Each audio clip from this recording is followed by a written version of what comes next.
Hi, everyone, and welcome back to Mindfuel, where we are making mental training accessible to endurance athletes so you can train your brain as consciously as you train your body.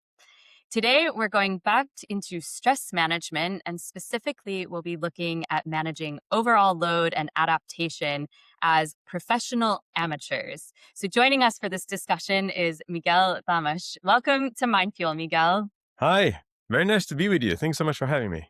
Really excited about this chat and having you here. So, thanks for joining.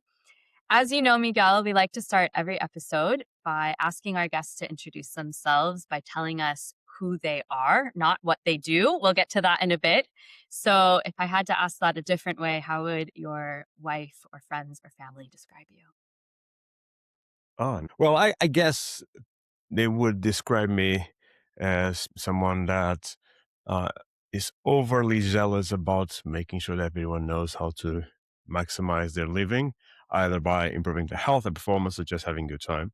Or at least I hope that that's how they would describe it. Or, as you said, some sort of like a professional amateur, someone that tries to make the most of the time that we are on this place and help people do the same. Hopefully, Nice. that's what they would say. I What a hope. good friend to have. I think we can all benefit from people that are such positive Yeah, influences in yeah. our lives. And can you tell us a little bit more, Miguel, about your relationship to endurance sport?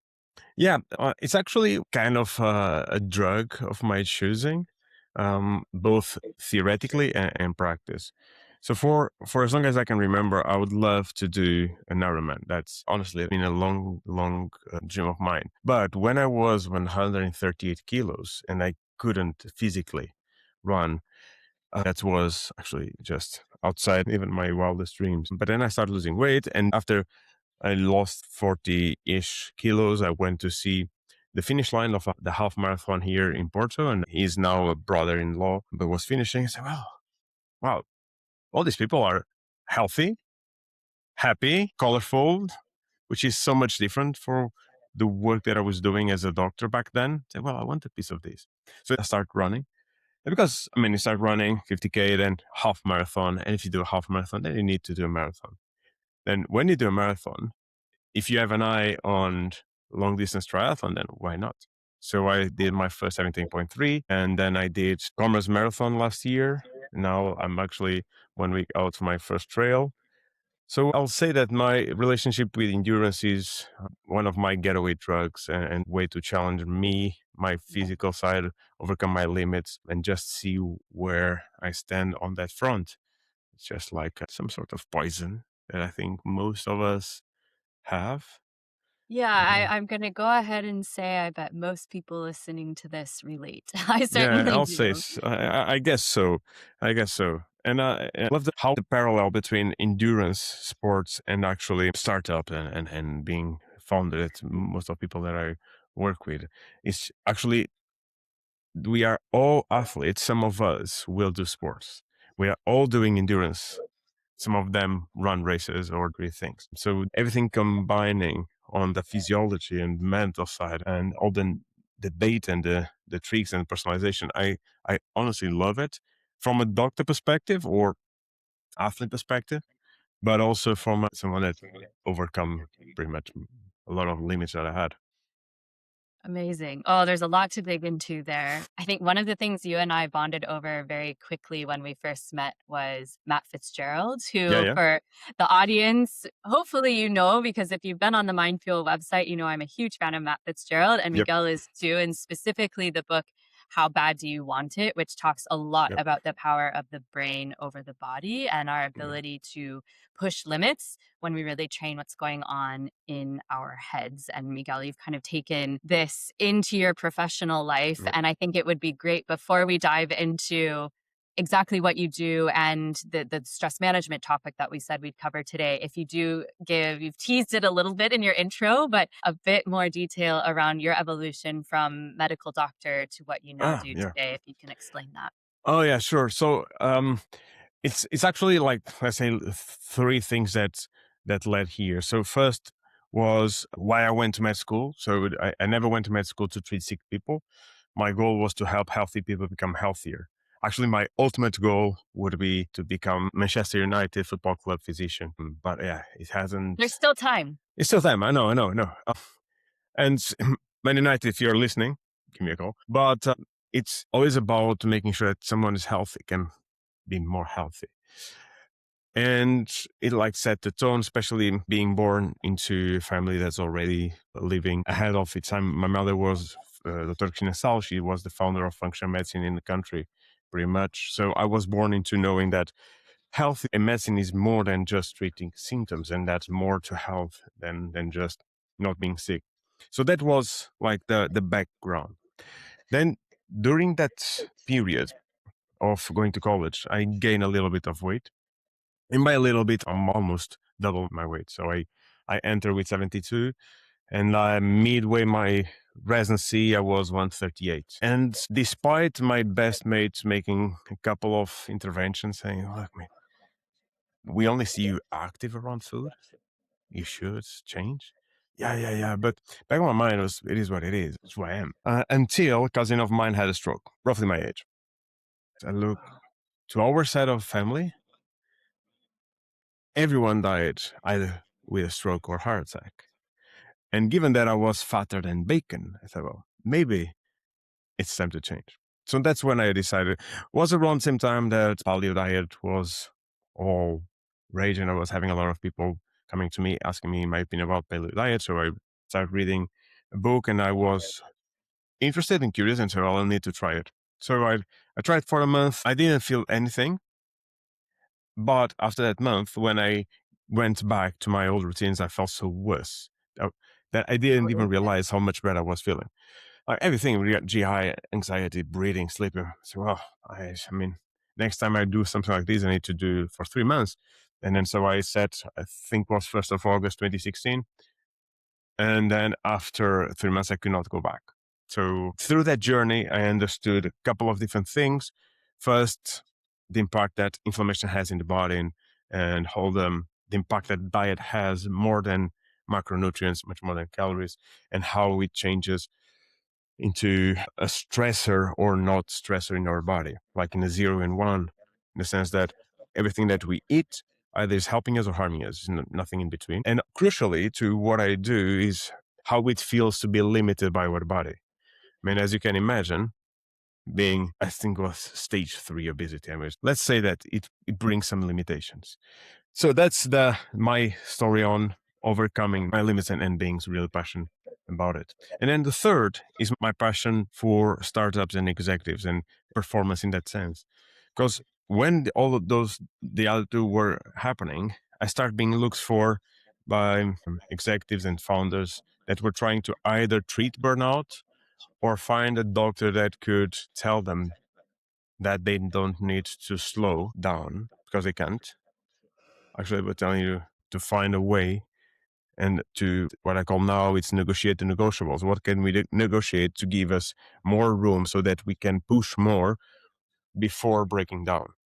And with all that, people coming in and seeing the results, I mean, yeah, that's why I became a doctor, and all the biohacking and stuff that I start trying on myself, and genetic testing and comprehensive testing, that then eventually is what's now Premium Performance and our programs.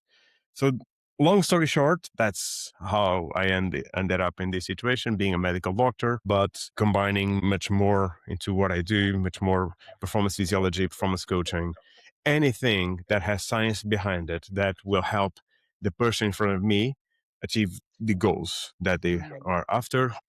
Yes. And that's what we want to dig into Yep. today. But before we get there, I think let's level set with everyone on a couple of definitions of words that I think you'll use a lot. So the first is kind of the population that you tend to work with. You like to call professional amateurs. Yep. So you started to describe those people, often startup founders, people who want to go hard in all areas of their life. But will you just make sure that we understand what are the true characteristics of that population? Yeah, so a professional amateur is someone that treats their sport as professionals, but they have a job. That's pretty much it. So anyone that does endurance races and endurance efforts treats their sport as a profession, because it's all about making sure that we have our season right, we train right, We recover as much as we can, have our bikes, our running gear, what have you, best quality that we can have, etc., etc. We treat ourselves as proper athletes. However, we have a job. So that's how I define a professional amateur. It's someone that treats their goals and their sport as professional, but we have a job and we have a family and everything in the same 24 hours. That's the critical part, in the same time frame. So Yes. that is what a professional amateur is. We don't get the benefits of the afternoon nap between sessions Sure. or food cooked for us or the physio attending to Correct. us every single day. Exactly. One can dream, that would be amazing, but we're not there, most of Yeah. us. So the other word I think is really important to define is stress, Uh-huh. because that forms the basis of Yeah. everything we want to talk about. How to actually drive optimal performance is Hmm. really managing stress. So Exactly. tell us what stress is. Yeah. So the way I see it, stress is anything that triggers our need to adapt and survive.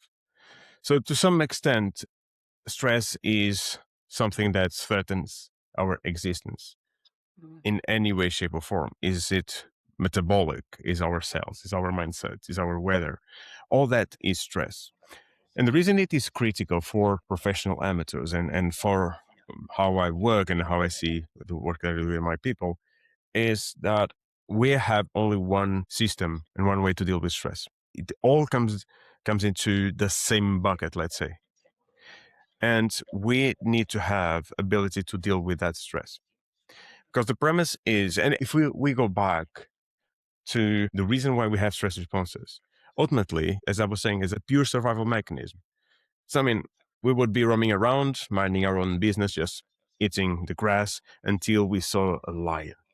And chances are, if we would be seeing a lion, it saw us first. And chances are, it's probably running. So it's survival time. And that's why we have stress responses, because the premise is if we survive, then we recover. It doesn't make sense to do it the other way around. We survive and we recover. And that's why we have stress responses to how our system was developed. The problem nowadays is that, one, we are lucky if we only see lions 10 times per day. I mean, every email, every call, everything, every knock on the door, if we don't know what it is, it may trigger our survival mechanism. So we have multiple times throughout the day we are triggering. And also we have now things that are activating and putting more load into our system chronically, things that are ongoing. Training, for instance. If you overtrain, that you are overstressing your system, if you're under recovering, you're doing much more harm than good. And I have a pretty simple graphic that I'll design, that I show this to all my people when we start working together and discuss training. And for our listeners, I'll try to describe them because it's everything that any person should know about either stress and training, which is something like this. If you're like super simple, right? Okay. So if you're just listening, it's just a graphic that on the X, it will have time. On the Y, we'll have some sort of scale. And we have two processes that are sequential of the same magnitude. One is red, the other is green. The way that I came up with this was reading a paper on how we recover from training. So basically, it is the baseline. When we start zero is when we train. And there is nothing magical about training per se. When we train, we are actually destroying. The magic happens afterwards. Okay, so when we train, we trigger the red part, which is the destruction. So we And intentionally introduce stress to exactly, eventually, hopefully, adapt to correct, that and get stronger. correct. Okay. Exactly, that's it. Just okay. Picture another thing before we go into this again. If you want to renovate your home, you do the same thing. Mm, You need to destroy some things with the hope that you'll be able to rebuild what you want and get a finished product that is better. But those need to be in sync. If you don't yes. destroy, you cannot renovate. If Yes. you destroy too much, either you cannot renovate or it takes much longer, right? So the destruction and construction need to be balanced. And that's exactly what happens with our muscles. So the magnitude of the damage, which is red, needs to be balanced with our ability to recover. As long as we keep them in balance, we are good to go. The more we push, the more we recover, the more we have at the end. And it happens with muscles, happens with tissues. The Yep. problem now is what is inside this red and this green. Because inside the destruction is things that most people, most professional amateurs will know by heart, which is inflammation, reactive oxygen species, or oxidative stress. It will be other type of damage. But basically, it's the strain that we put. And so, When, as you've said, just to summarize in terms Mhm. of what causes that stress. So, it can be the physical stress from training, it's the context switching that we endure, it could be relationship stress or demands of Yeah. family, friends. All of those things might introduce a level of the inflammation that you're talking about that then requires us to recover from. Is that right? Yeah, yes, directly or indirectly, it is. So in terms of training, it is directly the interleukins, the TNF alphas, the macrophages, the reactive oxygen species that builds in, that then need to morph into the anti-inflammation, and Okay. that's and they need to be sequential. If we don't have the first, we don't have the second, and this is quite Mhm. critical because if you do a proper strength training session, and if you do a cold shower or ice plunge afterwards in the 4 hours after, you just killed the training session because the anti-inflammation part will reduce so much the destruction that will not activate the construction. Ah, On the other hand, if you're going to do a 50K run, you will end up well, running 4, 5, 6 hours. The level of inflammation that you get is so high that the cold will bring it back to some place that some more manageable. okay. Okay, Okay. so Which just then other modalities can help you recover from. exactly. Okay. So that's it. Then, as long as we keep, as I said, as long as we keep this in balance, we are good to go. The problem is, and was something that you were touching on, is this the baseline level. And that's where everything else comes in. And that's where we jump into, we use this for everything else. Because And what, everything else being all the other life stuff. yeah, life, Okay. everything, either mental, physical, whatever, anything that increases any part of the damaging side. So we're talking about anything that increases inflammation, oxidation, that increases even, well, cortisol going up chronically is shown to increase inflammation. So there you have the baseline. The problem is that your recover, we do have a pretty strong ceiling on how much we can recover. We don't have that much ceiling on how much we can destroy. So imagine you do a 160K trail. I mean, you'll be destroying yourself as long as you're going. You cannot recover that much. You'll need much more time to recover, right? So if you have a chronic disease, you'll have continuous destruction. So in here, we have, I mean, off the chart. Yeah. And that's what happened. If you have a baseline stress or strain or destruction, if you put the same training load on top and it brings it here off chart, no Mhm. matter how, even if you recover the most, you'll just be under recovering. You'll be overstrained, over destroying. So therefore, the end result will be much less or much worse than Yes. what you could. And that's where the magic of seeing it like this happens, especially Yeah. for professional amateurs. Because when we train, and this is to train, not to race. When we train, what we want the most is to get the most out of it, adapt, get stronger, get faster, get more resilience, however you want to call it. But it means that we get the most out of the training. So when you have too much damage going on, too much strain going on, and it raises the baseline on your inflammation and cortisol Mhm. and oxidative stress, etc., it doesn't make any sense to create more damage. It makes sense to just train this and max out your Yeah. recovery so that we make most of the training. And ultimately, what we're aiming for is then to lower that baseline level of oxidative stress so we can get Correct. back to introducing more training based or one off type stress.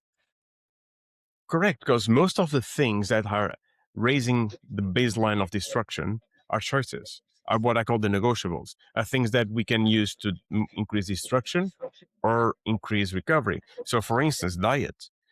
If every time you eat, you're triggering inflammation, then it's a pro-inflammatory Mm, trigger, which will increase the damage bar. But mm, if every time you eat, it's just pure recovery, it's just clean, it's just proper protein, proper fat, smart carbs, proper timing. So it means that every time you eat, you're just not putting stress. So we are lowering the okay. baseline. When you are working now in terms of AI, a couple of days ago, I read an article showing that having 3 or more AI tools increase decision fatigue by 19% and information overload by 12%.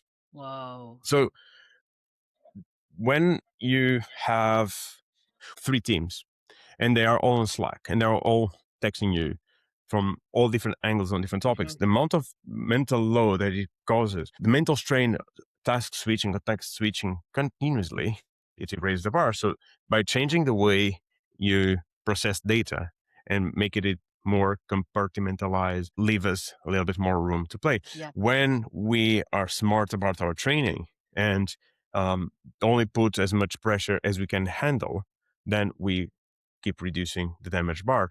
When we maximize the efficiency of our sleep, not the length, but the efficiency, then we will lower the damage bar.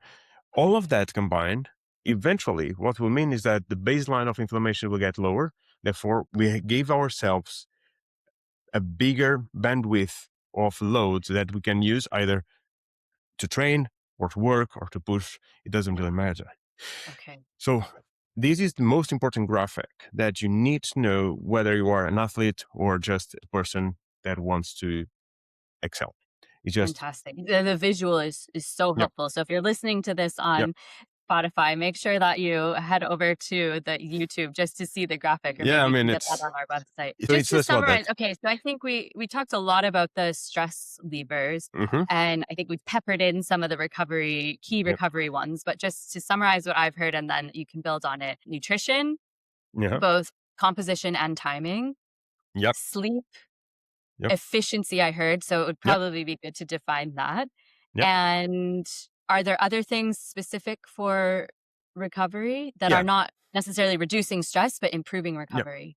So, so going back to graphic, we're talking about how can we boost the recovery part. Let's get from pure non-negotiable basic to more fun. Okay, so in terms of diet, it's 3 things. Is the cleanliness of the product. So basically what I mean is everything that you eat should not trigger an immune reaction. Second is how much nutrition the food has. Sure. So it has to have enough protein, has to have enough healthy fats, clean, and has to have enough carbs, which probably are much less than most people will assume, but needs to have it. And then the micronutrient around it, and then the timing. Okay.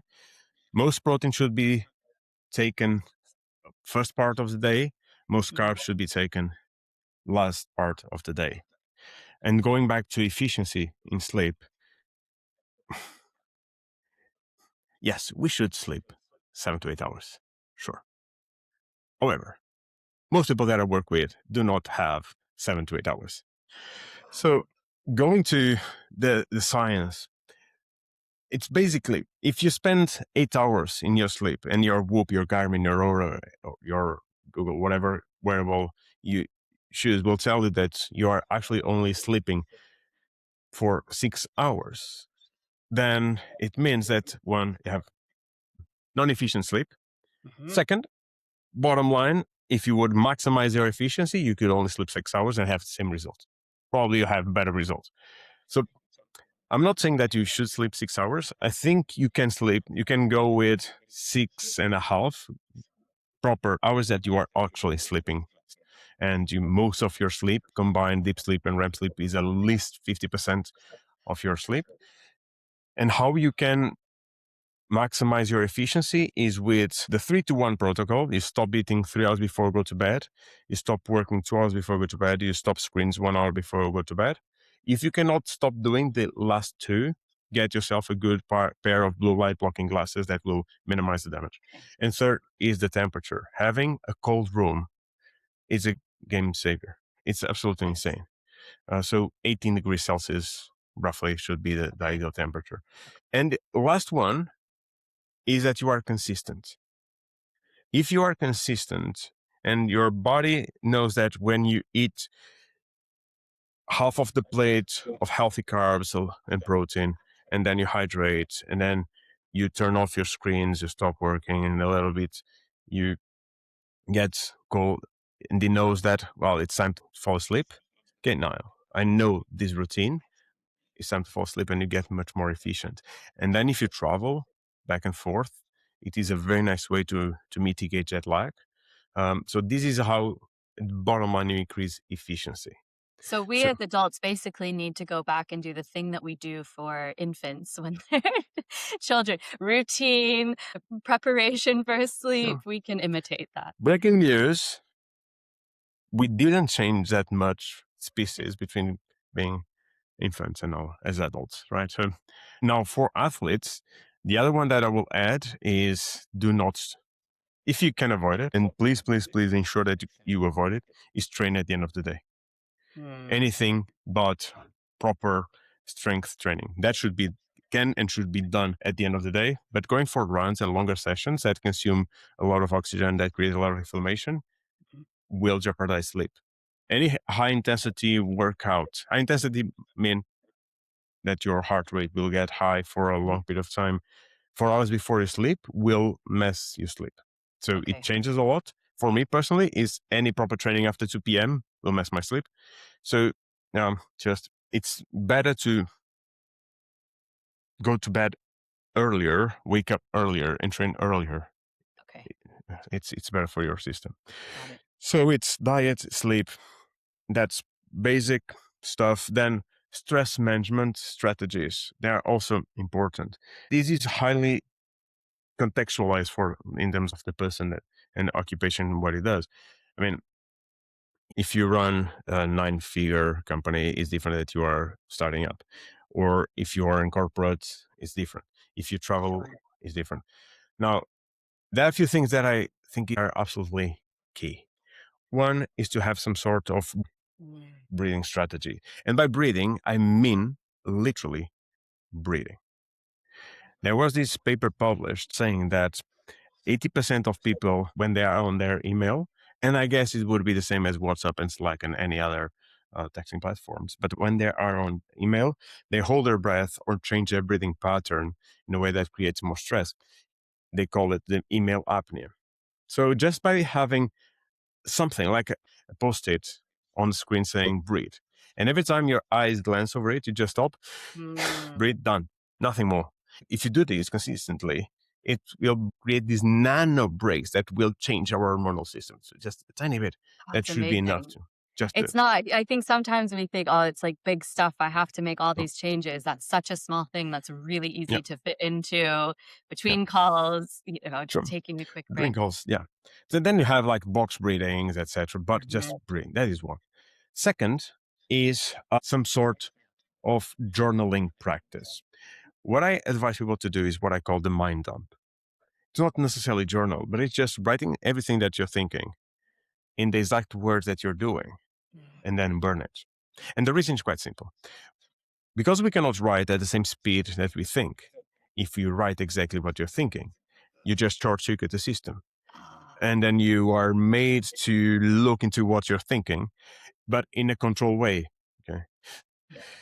If you stop and write exactly what you're thinking in the words that you're thinking, exactly, you kind of bring it to a place that you can control. The speed of thought is a little bit different. And then in a more rational way, you start looking, and then you can process it in a more controlled way. The thing is, you should not save it because you need to be fully open. And you can only be fully open to a paper if you don't leave any paper trace behind you, right? So then you burn it. So Interesting. When you start doing it, the level of addiction that you get from unloading, from the feeling of peace and control that you can have, it's just actually very addictive. Then the third thing that I think is quite important would be cold showers, but for a very specific reason. Beyond all the good in terms of recovery, etc., is what's I read in a paper is calling the overcoming the flinch. What is a flinch? The flinch is the reaction that our system has when we are about to do something that we know that will hurt. So just picture yourself in a hot shower and you see your hand going to the cold, and you have I'm like the feeling it as flinch. you're talking Correct. about it. I'm like, I know that feeling. Oh, oh. That's a flinch. That's a flinch. That's a system that you have that's preventing you from doing things that more likely than not may be harmful or uncomfortable or putting you on a bad place. And again, it started developing when, when we had to understand that putting our finger in fire would burn it. So it's the same system that we got million years ago. It is one system that is preventing us from doing things that are hard. If we train that same system in a place that is 100% safe, like in a shower, it means that we are training our brain, our mind, say, well, I'm in control. I know what you're telling me. I need to be careful. I know this, but I still need to do it, and I can do it. So going back to endurance races, it's super stupid to sign up for 100K. Super stupid to sign up for an Ironman. And it's super stupid to be in the middle of the race and trying to be knitting with ourselves, right? If we train ourselves to understand that we are in control much more than we think we are, when you do hard stuff, you just push the barrier of what you understand that you can do. It's just you normalize things. And then last, we need supplements. We do need supplements because we are not doing things that are normal, right? So if we are pushing more, we need to recover more. Things like proper vitamin D, proper omega-3s, proper Bs, enough creatine, enough protein, enough magnesium, and then depends on glutamine or carnitine. But getting at least these 5 in quantity, quality, it's a game changer. So it's not that fancy, right? It's just making sure that a lot about the 80-20 is just making sure that the basic stuff is right so that we can keep on performing.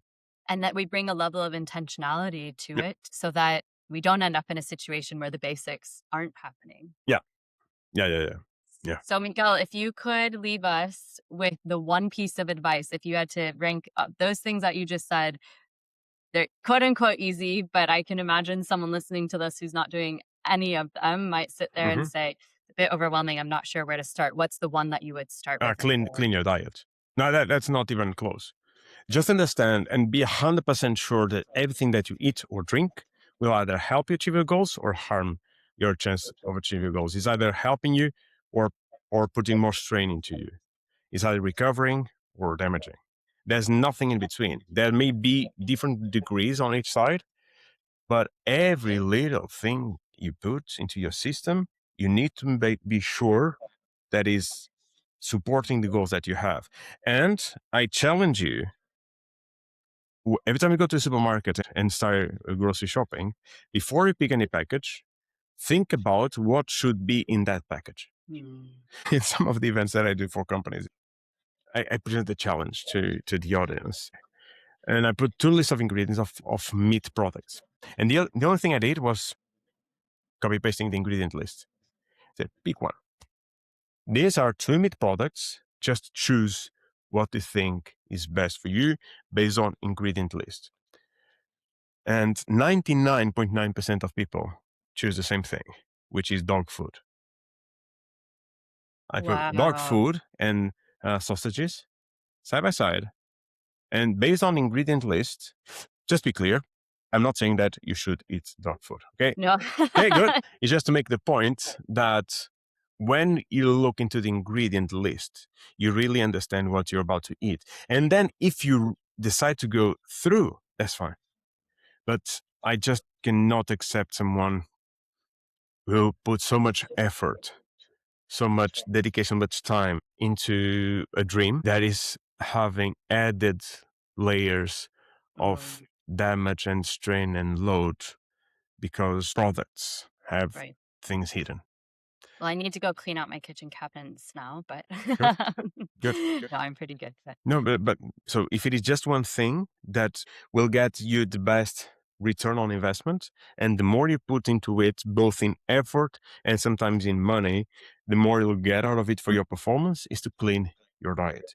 The level of stress reduction, strain reduction, load you'll get from it. And if you wear any wearable that either tracks HRV, stress, or live heart rate, you will notice a fundamental shift in your post-meal, post-dinner, and sleep quality, sleep strain, if you are 100% sure that you are cleaning your diet and not having anything in your system that will spike heart rate too much. Fantastic. Well, that's the proof. So we'll leave it Yeah. there for people to take away and test for themselves. And Miguel, if they want to reach out to you and continue this conversation, work with you, learn more, what's the best way for them to do Yeah, that? so you can reach to me at Miguel Damas MD at LinkedIn and Instagram, or go to my website, primehumanperformance.com. That's where you can sign up and apply for my programs. If you actually check it and see how the diet will change your numbers, do DM me, do reach out, because I'm super curious. And if it doesn't work, let me know, because then we need to make it work. Super. Well, we'll put all of your details on our website and in the show notes for today, so it's easy for people to find. And as always, if this resonated with you, please do like the video on YouTube or the episode on Spotify, and subscribe and follow along so you don't miss any future episodes. Miguel, thank you so much for Thank you, sharing Laura. this. I think we're probably going to have you back, because I think there's a lot more that we could dig Good. into. But Good. thank you for taking the time today. And thanks to everyone for joining. Happy and healthy training, and we'll see you next time.